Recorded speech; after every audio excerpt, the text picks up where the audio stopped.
사람마다 자신이 사랑하는 것을 노래하는데 하나님의 사랑이 우리의 노래 되기를 간절히 소원합니다. 어린이 찬양 가운데 오뚜기처럼이라는 노래가 있습니다. 가사가 참 좋아서 여러분들과 함께 나누고 싶은데요, 한번 읽어드리도록 하겠습니다. 오뚝 오뚝 오뚜기는 항상 씩씩하지요. 넘어지고 쓰러져도 다시 일어서지요. 하나님만 바라볼래? 하나님만 따라갈래? 항상 세임 주시잖아요. 다시 일어설 수 있어요. 주님께 예배하는 이 시간, 주님이 우리에게 새 힘 주시고 다시 일어서게 하시기를 축복합니다. 오뚜기처럼 힘을 내세요. 한번 옆에 분에게 인사하도록 하겠습니다.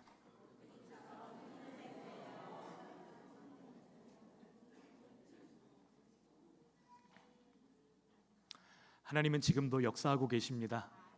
그런데 그 역사를 이루실 때 우리와 함께 하시기를 원하십니다. 그래서 우리에게 주신 과제가 있는데요, 이 과제를 사명이라고 부릅니다. 영어로 미션인데요, 이 영어 단어 사명은 라틴어 미시오에서 나온 단어입니다.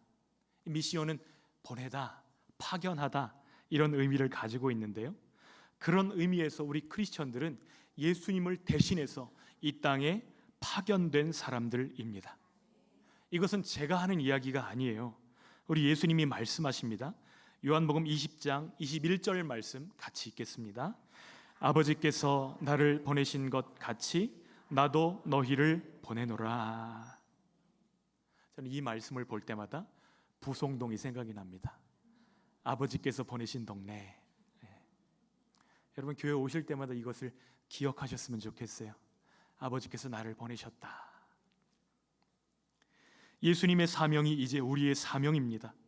우리가 그리스도의 몸으로 부르심을 받았기 때문입니다. 예수님이 감당하셨던 그 사명이 무엇이죠? 하나님이 어떤 분이신지를 우리에게 알려주는 것입니다. 하나님이 얼마나 우리를 사랑하셨는지, 우리를 구원하시기 위해서 어떤 대가를 지불하셨는지 우리가 그것을 증거하는 것, 이것이 우리의 사명입니다. 예수님께서는 승천하시기 직전에 제자들에게 지상 명령을 주셨는데요, 우리 한번 같이 이 말씀도 읽겠습니다. 시작. 그러므로 너희는 가서 모든 족속으로 제자를 삼아 아버지와 아들과 성령의 이름으로 세례를 주고 내가 너희에게 분부한 모든 것을 가르쳐 지키게 하라. 볼지어다 내가 세상 끝날까지 너희와 항상 함께 있으리라 하시니라. 아멘. 여러분, 이 지상 명령은 목사들이나 선교사들이나 어떤 특별한 사람들에게만 주시는 명령이 아닙니다. 이것은 예수님을 나의 구주로 모신 모든 사람들에게 주시는 명령입니다. 여기 제한이 아니고 명령이라는 사실을 기억하기 원합니다. 사명은 우리가 선택할 수 있는 것이 아니에요. 하나님의 가족이라면 반드시 감당해야 되는 것이 사명입니다. 여러분, 전도가 무엇이죠? 황금의 입으로 유명한 찰스 스펄전 목사님은 전도란 거지가 다른 거지에게 빵을 얻어먹을 수 있는 장소를 알려주는 것이라고 말했습니다. 어려워요? 쉬워요? 쉬운 일이에요. 저기 가면 빵을 준다더라, 몇 시부터 몇 시까지 빵을 준다더라, 내가 경험한 것, 내가 깨달은 것, 내가 맛본 것 그냥 이야기해 주는 것이 전도라는 것입니다. 어려운 신학 지식을 설명하라는 것이 아니에요. 내가 만난 예수님, 예수님이 내게 주신 은혜, 선물, 사랑, 기도의 응답, 이런 것들을 나누는 것이 무엇이라고요? 전도입니다. 바울의 전도 방법도 동일합니다. 다메섹으로 가는 길에서 예수님이 빛 가운데 그를 만나 주셨습니다. 급하고 강한 빛 가운데 소리가 들렸죠. 사울아, 사울아, 어찌하여 네가 나를 핍박하느냐. 그 이후에 사울의 모든 삶은 변화되었습니다. 예수 그리스도를 만난 이후에 그의 삶이 완전히 달라졌어요. 예수 그리스도는 죽고 끝난 것이 아니라 살아계시는구나. 그래서 바울이 전한 복음의 핵심은 예수님의 죽으심과 부활에 집중되어 있습니다. 예수님의 그 죽음과 부활, 이것을 아는 지식이 우리의 죽음과 부활에도 가장 직접적인 영향을 미치는 줄 믿습니다. 제가 서점에 들렀는데 희한한 제목의 책이 눈길을 끌었습니다. 여자가 우유를 끊어야 하는 이유. 술 끊어야 되는 이유 뭐 이런 게 아니고요, 우유를 끊어야 되는 이유, 그런 책이 눈에 확 들어왔습니다. 5번이나 유방암 수술을 경험했던 저자 제인 플랜트가 왜 나에게는 유방암이 계속 재발하는지 너무 억울하고 힘들어가지고 이걸 연구하기 시작한 거예요. 제인 플랜트의 직업은 과학자입니다. 그런데 그가 전 세계를 표본으로 놓고 조사를 할 때에 중국 전역에서 유방암으로 죽는 사람은 10만 명당 한 사람밖에 없는데 왜 서구 사회에는 여인들 10명당 한 사람이 유방암으로 죽게 되는가? 이것을 연구하기 시작했어요. 여러 표본들을 놓고 연구하다가 보니까 발견된 사실이 하나 있는데 중국 사람들은 유제품, 우유를 거의 마시지 않는다는 것입니다. 그래서 이 제인 플랜트는 암과 유제품 사이의 연관성을 확인하기 위해 우유를 끊습니다. 모든 유제품을 먹는 것을 끊어요. 그런데 6주쯤 지난 어느 날 자신의 주치의에게 이런 소식을 듣습니다. 종양이 없어졌습니다. 연관성이 있다는 거예요, 없다는 거예요? 있다는 것을 발견한 거예요. 우유는 송아지에게는 완전 식품이지만 사람에게는 그렇지 않을 수도 있다는 연결고리들을 발견해낸 것이에요. 그래서 이 책을 집필한 것입니다. 그런데 한번 생각해 보세요. 영원한 생명을 얻는 방법과 암을 치료하는 것, 이 두 가지를 비교할 수 있어요, 없어요? 비교할 수 없습니다. 이건 잠깐이에요. 그런데 영원한 생명은 정말 그 말 그대로 영원합니다. 우리가 복음을 이야기해 주는 것은 우리가 다른 사람들을 위해서 해줄 수 있는 가장 위대한 일입니다. 이 위대한 일이라는 표현이 아깝지가 않아요. 왜냐하면 그 사람의 인생 전체, 아니 영원을 다르게 만들기 때문입니다. 암이나 에이즈 등의 불치병으로 죽음을 앞둔 이웃들에게 우리가 그 치료법을 알고 있으면서도 숨기는 것은 범죄입니다. 그보다 더 나쁜 것이 있는데 영생으로 나아가는 길을 알면서도 비밀로 감추는 것입니다. 성경은 그 길을 밝히 보여줍니다. 사도행전 4장 12절입니다. 함께 읽습니다. 다른 이로서는 구원을 받을 수 없나니 천하 사람 중에 구원을 받을 만한 다른 이름을 우리에게 주신 일이 없음이라 하였더라. 지금 바울은 유대인들이 메시아에 대해서 굳게 믿는 그 약속으로 믿었던 말씀 성경 구절 3개를 들어서 예수가 그리스도이시고 예수가 하나님의 아들이심을 확증합니다. 첫 번째는 시편 2편 7절 말씀입니다. 제가 노란색으로 색칠한 부분이 그 시편 2편 7절 말씀인데요. 한번 같이 33절 전체를 읽겠습니다. 곧 하나님이 예수를 일으키사 우리 자녀들에게 이 약속을 이루게 하셨다 함이라. 시편 둘째 편에 기록한 바와 같이 너는 내 아들이라 오늘 너를 낳았다 하셨고. 여러분, 이 말씀은 다윗에게 주셨던 그 언약을 기억나게 합니다. 다윗 언약이 무엇이죠?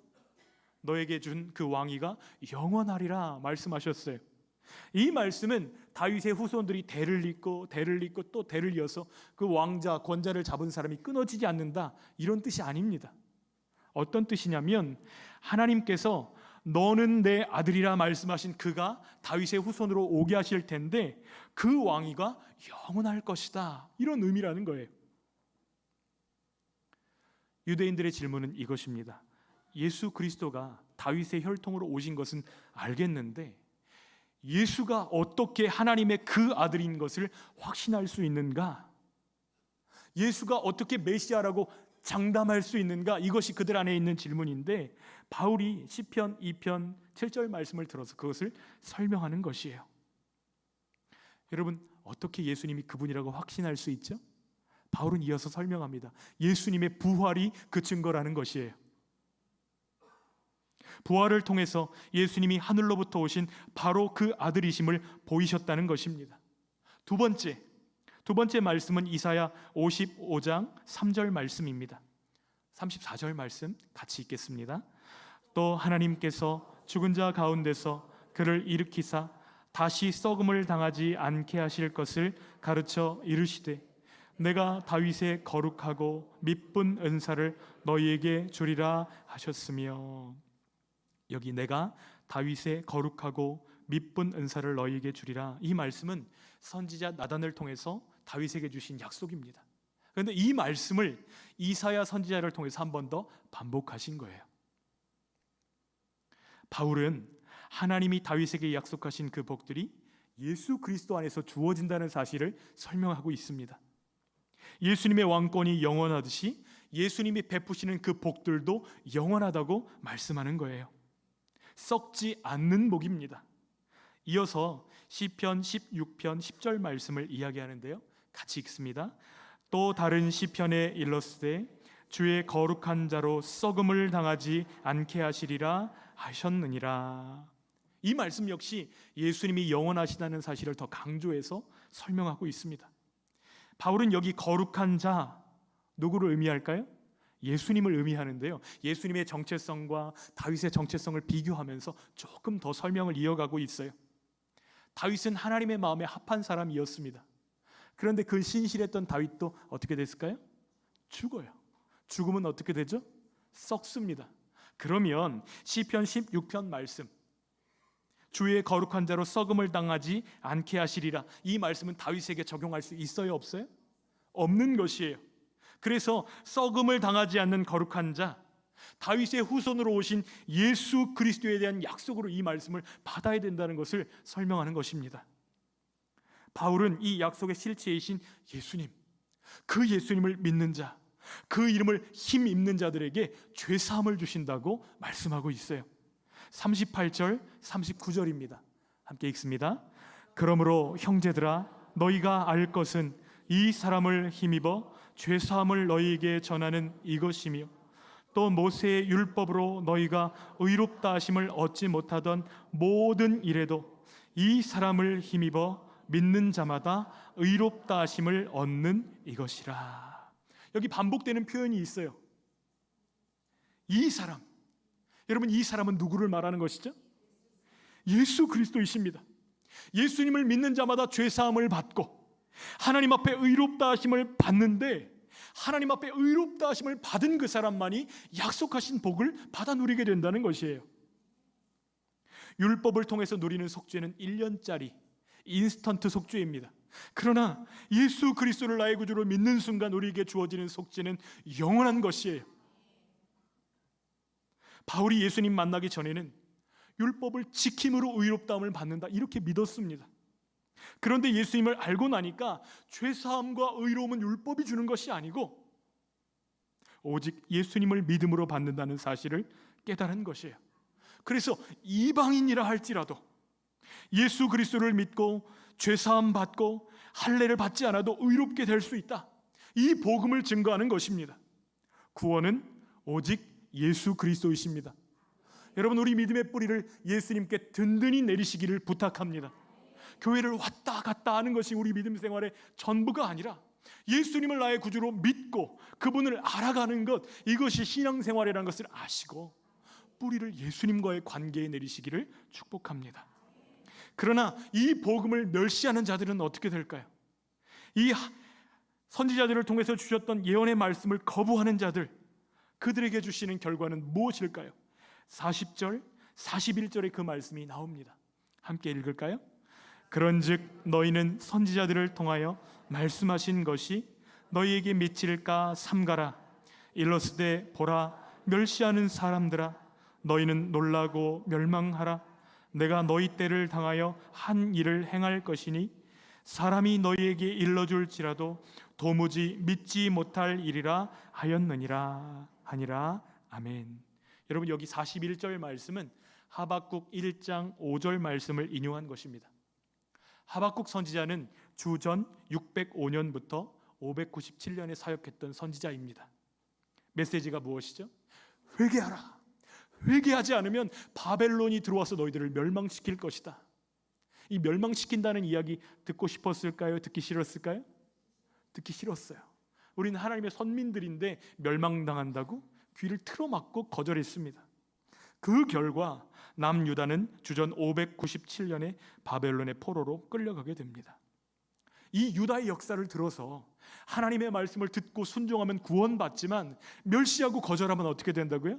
심판받는다는 사실을 강조하고 있는 것입니다. 예수님이 가져다 주신 복이 영원하듯 예수님을 거부함으로 받는 멸망도 영원하다는 것이죠. 그 선택은 누구의 몫일까요? 오롯이 우리의 몫입니다.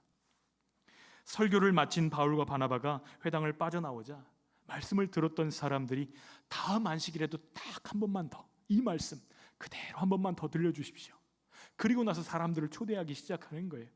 그 비시디아 안디옥에 모여있던 모든 사람들, 거의 모든 사람들이 다 그곳에 몰려 들어옵니다. 바울의 설교에 대한 청중의 반응이 차가워요, 뜨거워요? 미지근합니까? 뜨겁습니까? 아주 뜨겁습니다. 결국 그들은 하나님의 은혜를 체험합니다. 여러분, 하나님 앞에서 뜨거운 사람이 되십시오. 예수님 사랑합니다 고백만 있는 차가운 신부 말고요, 뜨거운 가슴으로 주님을 사랑하는 저희들 되기를 원합니다. 왜 그렇죠? 뜨겁게 주님을 사랑하는 사람들은 결국 그 은혜를 누리기 때문입니다. 바울의 설교는 피디아 안디옥 전체에 큰 파장을 일으켰고 온 시민들이 다 하나님의 말씀을 듣기 위해 나왔습니다. 그런데 유독 그 가운데 그들을 배척하고 팔짱을 끼고 째려보고 있는 사람들이 있어요. 누구였을까요? 유대인들입니다. 모이는 무리들을 보고 시기가 가득해서 오히려 바울을 반박하고 비방합니다. 유력한 여인들을 불러다가 그들을 선동해서 바울과 그 일행들을 쫓아내도록 선동합니다. 유대인들이 화가 난 이유가 무엇이죠? 이방인이라 할지라도 할례 받지 않아도 예수님을 믿기만 하면 하나님 백성 될 수 있다, 이 가르침 때문에 지금 마음 가운데 불이 끓어오르는 것입니다. 왜 그렇죠? 지금까지 유대교는 이 율법을 믿음으로, 이 율법을 지킴으로 구원받는다 이렇게 얘기했는데, 율법을 지키지 않는다 해도 예수 그리스도가 율법의 완성이시고 그분을 믿으면 구원받는다, 이 복음이 전해졌을 때에 유대교의 근간을 흔드는 일이었기 때문에 지금 분노하고 있는 것입니다. 이런 반대에도 불구하고 바울은 회당을 찾을 때마다 누구에게 먼저 복음을 전했을까요? 동족들인 유대인들에게 먼저 복음을 전합니다. 동족들을 사랑했기 때문이에요. 내 형제, 내 가족들에게 먼저 복음 전해야지, 이것이 머릿속에 항상 박혀 있었던 것입니다. 여러분, 가족들에게 복음 전하는 것이 쉬워요, 어려워요? 쉬워요, 어려워요? 가장 어려운 일이지만 포기하지 마십시오. 주 예수를 믿으라. 그리하면 너와 내 집이 구원을 얻으리라. 이미 이 약속이 우리에게 주어진 것은 우리를 구원하실 때 누구를 구원하실 계획들을 가지고 계신 거예요? 우리의 가족들을 향한 하나님의 열망이 있다는 것을 말씀하고 있습니다. 복음을 거절하는 사람들은 불쌍한 사람들입니다. 스스로 영생의 선물을 걷어차버리는 것이니까요. 유대인들이 이 복음을 거절하자 이제 바울과 바나바는 이방인들에게로 향합니다. 46절로 48절 말씀 읽겠습니다. 바울과 바나바가 담대히 말하여 이르되 하나님의 말씀을 마땅히 먼저 너희에게 전할 것이로되 너희가 그것을 버리고 영생을 얻기에 합당하지 않은 자로 자처하기로 우리가 이방인에게로 향하노라. 주께서 이같이 우리에게 명하시되 내가 너를 이방의 빛으로 삼아 너로 땅 끝까지 구원하게 하리라 하셨느니라 하니 이방인들이 듣고 기뻐하여 하나님의 말씀을 찬송하며 영생을 주시기로 작정된 자는 다 믿더라. 아멘. 여러분, 지금 바울이 자신을 주께서 나를 무엇으로 부르셨다고 이야기하죠? 이방인의 빛으로 부르셨다고 고백합니다. 이것은 이사야 49장 6절 말씀을 인용한 것이에요. 내가 또 너를 이방의 빛으로 삼아 나의 구원을 베풀어서, 이런 말씀인데요, 이 말씀의 원주인공이 누구시냐면 예수 그리스도이십니다. 어떻게 알 수 있냐면 누가복음 2장 32절에 시므온이 아기 예수님을 안고 이렇게 하나님을 찬양합니다. 이방을 비추는 축복의 빛이십니다. 이렇게 찬양해요. 그런데 예수님은 바울에게 이제 말씀하시는 거예요. 내가 너를 이방의 빛으로 삼기 원한다. 예수님이 이방을 비추는 빛으로 이 땅에 오셨고 바울 역시 이방을 비추는 빛이 되어서 열방에 복음을 전합니다. 그런데 그 예수님께서 오늘 우리들에게도 말씀하십니다. 내가 너희를 이방의 빛으로 부르기 원한다. 예수님과 사도들이 하셨던 그 일들을 이제는 우리가 감당해야 하는 것입니다. 이것이 우리에게 주신 지상 명령이요, 다른 사람들을 위해서 우리가 줄 수 있는 최대의 축복이기 때문입니다. 하나님은 우리 삶 가운데 메시지들을 이미 담아주셨어요. 여러분, 예수님 만나셨죠? 예수님 알고 계시죠? 그런데 그 이야기에 같은 사람이 하나라도 있어요, 없어요? 우리에게 주신 이야기는 유일한 이야기입니다. 여러분, 우리를 만나 주신 예수님, 우리 삶 가운데 찾아오신 예수님, 나의 기도에 응답하신 예수님, 이 예수님에 대한 이야기는 세상에 또 있어요, 없어요? 없어요. 유일한 이야기입니다. 우리가 전하면 이 이야기를 주님이 사용하셔서 주님이 그들의 마음 가운데로 찾아가는 다리로 삼으실 것이지만, 우리가 전하지 않는다면 이 이야기는 사라지고 없어지고 마는 것입니다. 하나님은 우리를 통해 이 복음이 전달되기를 원하십니다. 그런데 저 말 잘 못해요, 이런 분들 계시죠? 저는 나눌 것도 별로 없어요. 저 나이가 많아요. 저 보기와는 다르게 쑥스러움을 많이 타요. 저는 자랑할 것이 하나도 없어요. 여러분, 이렇게 느끼고 계시다면 지금 사단에게 속고 계시는 것입니다. 하나님은 우리를 통해서 전달할 이야기를 이미 주셨다니까요. 예수님은 오늘 우리들을 향해서도 너희가 땅끝까지 이르러 내 증인이 되리라 말씀하십니다. 내 변호사가 되리라 이렇게 말씀 안 하셨어요. 내 증인이 되리라 말씀하십니다. 여러분의 삶을 나누십시오. 예수님을 만나서 내가 얻은 것들을 간증하십시오. 간증이 있는 삶, 이것이 너무나 중요합니다. 이야기하면 이야기할수록 우리 자신이 더 건강해지기 때문이에요. 성경은 우리에게 이렇게 말씀합니다. 베드로전서 3장 15절 말씀인데요, 함께 읽겠습니다. 너희 마음에 그리스도를 주로 삼아 거룩하게 하고 너희 속에 있는 소망에 관한 이유를 묻는 자에게는 대답할 것을 항상 준비하되 온유와 두려움으로 하고. 소망에 관해서 묻는 사람들을 만날 때 대답할 것을 준비하라고 말씀하십니다. 예비하는 가장 좋은 방법은 간증문을 써보는 거예요. 여러분의 삶을 놓고 간증문을 써보십시오. 좋은 간증에는 4가지 요소가 들어갑니다. 어떤 요소들이 들어가는가? 내가 예수님을 만나기 전의 삶은 어떠했는지. 여러분, 예수님 만나기 전과 예수님 만난 후는 달라요, 같아요? 다를 수밖에 없잖아요. 그러니까 예수님 만나기 전의 삶이 어떠했는지를 먼저 적는 것입니다. 또 그리고 예수님이 필요하다는 사실, 내 삶 가운데 구원자가 반드시 필요하구나, 예수님 아니면 안 되는구나, 이걸 어떻게 깨달았는지를 한번 적어보십시오. 찍으셔도 돼요. 찍어놓고 한번 써보세요. 그리고 3번째는 어떻게 나의 삶을 예수님께 드리게 되었는지, 마지막으로는 예수님이 나의 삶을 어떻게 변화시키셨는지. 여러분, 훌륭한 간증이에요? 부족한 간증이에요? 훌륭한 간증입니다.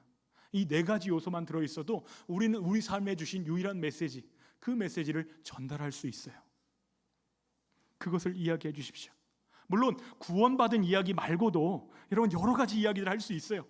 예수님이 내 기도에 응답해 주신 이야기, 내가 어려울 때 하나님이 나를 도와주신 이야기, 내가 어려운 것뿐만 아니라 내 자녀를 도와주신 이야기, 하나님께서 우리 삶 가운데 보내주신 모든 도움, 모든 간증, 모든 은혜들을 다 이야기할 수 있습니다.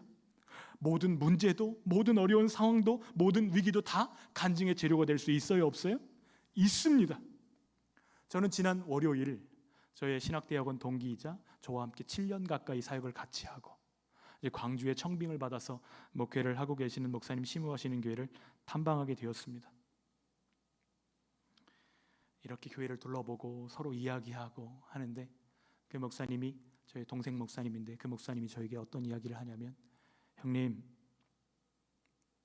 형님도 목회의 본질적인 기쁨이 충만하셨으면 좋겠어요. 무슨 기쁨이 충만했으면 좋겠다고요?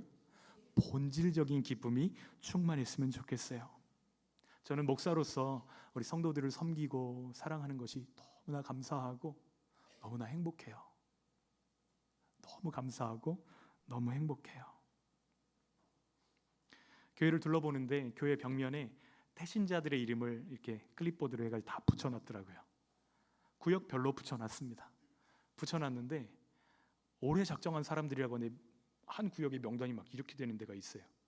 그래서 얼마나 작정했어요? 물어보니까 올 한해 1200명을 작정했다는 거예요. 저희 교회보다도 작은 교회입니다. 1200명 작정했다는 거예요.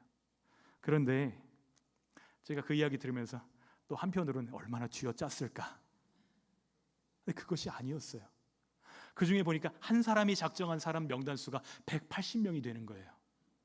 여러분, 이거 누가 시켜서 할 수 있는 것인가요? 시켜서 할 수 없어요. 이야기를 들어보니까 한 사람씩 다 전화를 했다는 거예요. 내가 당신을 나의 태신자로 품고 당신을 위해서 기도하기를 원하는데 그렇게 해도 되겠습니까? 예스. 한 사람들만 적었다는 거예요.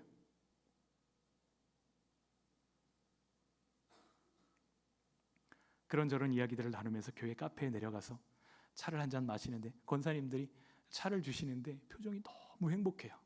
저는 이제 가만히 귀를 열고 들어보는 것입니다. 저분들이 월요일날 나와서 교회 청소하고 봉사하시는데 무슨 이야기를 나누고 계시는가 했더니 자기 태신자에 관한 이야기예요. 자기야, 이번 주에 내 태신자 교회 온다?